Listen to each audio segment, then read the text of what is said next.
ദൈവത്തിൻ്റെ ഏറ്റവും പ്രിയമുള്ളവരെ, അവിടുത്തെ സമാധാനം ഞാൻ ആശംസിക്കുന്നു. ഇന്ന് കർത്താവ് നമുക്ക് നൽകുന്ന ദൂത് വിശുദ്ധ മത്തായി എഴുതിയ സുവിശേഷം 20-ാം അധ്യായം 32-ാം തിരുവചനം. യേശു അവിടെ നിന്ന് അവരെ വിളിച്ചു ചോദിച്ചു, ഞാൻ നിങ്ങൾക്ക് എന്തു ചെയ്യണമെന്നാണ് നിങ്ങൾ ആഗ്രഹിക്കുന്നത്? വഴിയരികിലിരുന്ന് കണ്ണ് കാണാൻ പാടില്ലാത്ത 2 മനുഷ്യരുടെ നിലവിളി.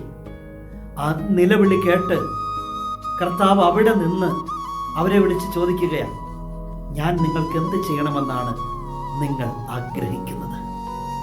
ഈ ഒരു ചോദ്യം ഇന്ന് നമ്മുടെ പ്രാർത്ഥനകൾക്ക് നേരെയും നമ്മുടെ ജീവിതത്തിന് നേരെയുമുണ്ട്. അവിടുന്ന് ചോദിക്കുന്നു, ഞാൻ നിങ്ങൾക്ക് എന്ത് ചെയ്യണമെന്നാണ് നിങ്ങൾ ആഗ്രഹിക്കുന്നത്? തിരക്ക് പിടിച്ച് ഇങ്ങനെ ഓടുമ്പോൾ കർത്താവിനെ കേൾക്കാൻ ഒന്ന് നിന്നു കൊടുക്കണം. നിന്റെ പ്രാർത്ഥനയ്ക്ക് നേരെ ഒരു മറുചോദ്യം അവിടുന്ന് ചോദിക്കുന്നുണ്ട്, ഞാൻ നിനക്കെന്ത് ചെയ്യണമെന്നാണ് നിങ്ങൾ ആഗ്രഹിക്കുന്നത്?